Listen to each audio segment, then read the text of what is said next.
ایک ہی ہے، ایک سا، کیونکہ بخاری مسلم میں ہے کہ ایک سا دیتے تھے اناج، اور پھر ساتھ یہ ہے کشمش، پنیر، کھجور، گندم، جو اناج ہے وہ سارے کا سارا اس میں آتا ہے۔ وزن وہی رہے گا، 2.25 کلو یا راؤنڈ آف کر کے 3 کلو۔ اور یہ جو میں آپ کو یہ فگر بتا رہا ہوں یہ سنی اور شیعہ کے ہاں کامن ہے۔ ہاں مسلم شریف میں آتا ہے کہ حضرت معاویہ رضی اللہ تعالیٰ عنہ نے جہاں اور کئی معاملات کے اندر سنت میں اپنی رائے کو داخل کیا، اس میں بھی داخل کر دیا تھا۔ انہوں نے کہا تھا کہ جی ہمارے والی جو گندم ہے وہ اعلیٰ کوالٹی کی ہے، لہٰذا ہم آدھی گندم دیا کریں گے۔ تو ابو سعید خدری اس پہ ناراض ہوئے، انہوں نے کہا کہ میں جو چیز رسول اللہ سے سن چکا ہوں اور آپ کے حکم پہ عمل کر چکا ہوں، میں تو مرتے دم تک ایک سا ہی دیا کروں گا صدقہ فطر۔ تو شکر الحمدللہ ماموں پارٹی بھی ایک سا ہی دیتی ہے آج۔ ہاں وہ ماموں کے مطابق نہیں چل رہے بلکہ بخاری مسلم کے مطابق چل رہے ہیں۔ تو وہ آپ نے نصف سا نہیں کرنا کہ جی وہ والی گندم سستی ہے تو وہ والی مہنگی ہے۔ گندم جو آپ کھاتے ہیں وہ، اب اگر کوئی یورپ اور امریکہ میں ہے نا جناب،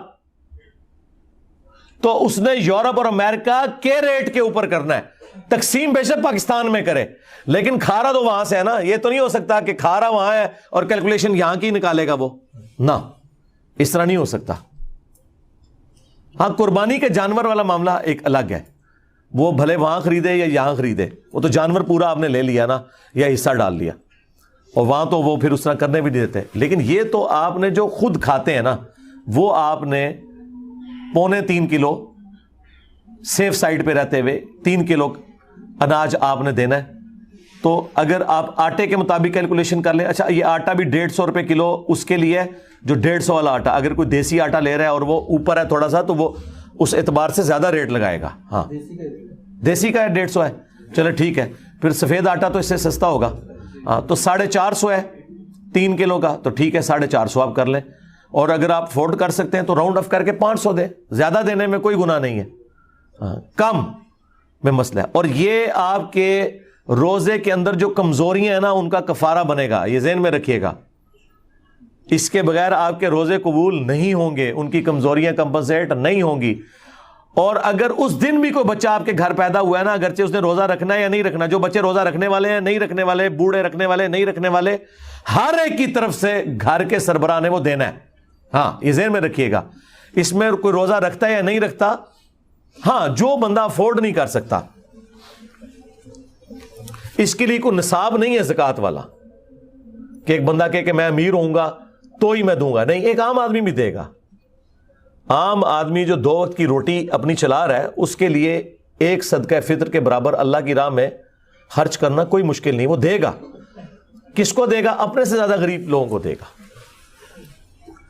اس میں جو امام شافعی نے تھوڑا سا غلو کیا اور اہل حدیث بھی حنفیوں کی ٹسل میں اس طرف چل پڑے کہ چونکہ احادیث کے اندر اناج آیا لہٰذا اس کے ایکویلنٹ پیسے نہیں نکالے جا سکتے۔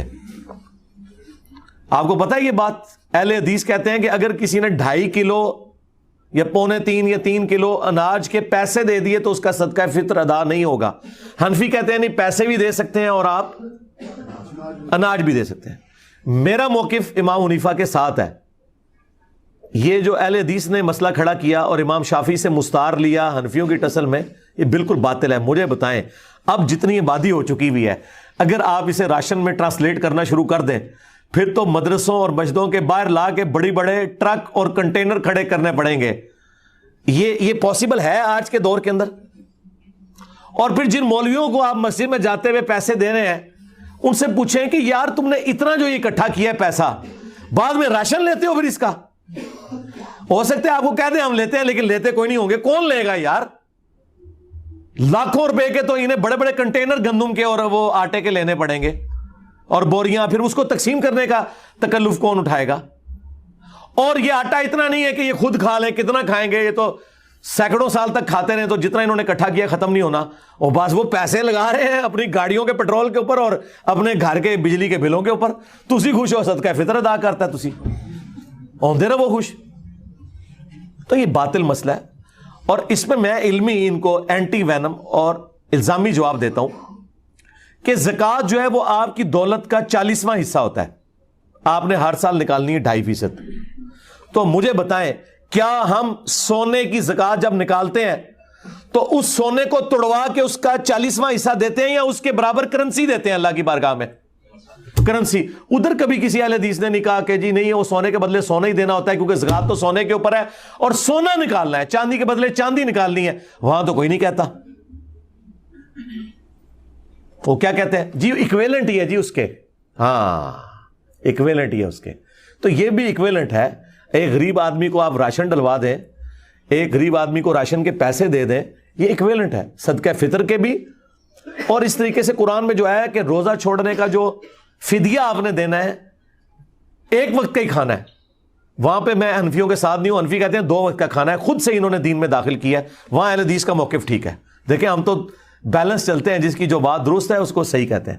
کہ قرآن میں جب آیا نا کہ آپ نے روزے کے بدلے فدیہ دینا ہے تو قرآن کو کوئی آر نہیں تھی یہ کہنے میں کہ 2 وقت کا کھانا. آج کل تو بھائی 3 وقت کا کھانا ہے, ہم تو 3 وقت کھاتے ہیں عموماً. تو قرآن نے کہا کہ آپ نے مسکین کو فدیہ دینا ہے جو اوسطاً تم کھاتے ہو. تو اس کا مطلب ایک عام آدمی بھی, ایک گورا بھی پہلی دفعہ جب قرآن پڑھے گا نا تو اس کا مطلب یہی لے گا کہ ایک مسکین کو 1 وقت کا کھانا کھلانا ہے. حنفیوں کا 2 وقت کا کھلانا باطل ہے کیونکہ آج کل تو ہم 3 وقت کھا رہے ہیں. پھر ہر زمانے کا, ہر علاقے کا اپنا کلچر ہے. وہ بات ٹھیک ہے کہ ایک کھانے کے ایکویلنٹ, خواہ اسے کھانا کھلا دیں مسکین کو, خواہ اسے اتنی رقم دے دیں. اور یہی موقف تمام کفاروں کے لیے ہے. وہ 60 مسکینوں والا ہو, خواہ وہ 1 مسکین والا ہو, سب کا ایکویلنٹ یہ ہے کہ آپ پیسے بھی دے سکتے ہیں اور کھلا بھی سکتے ہیں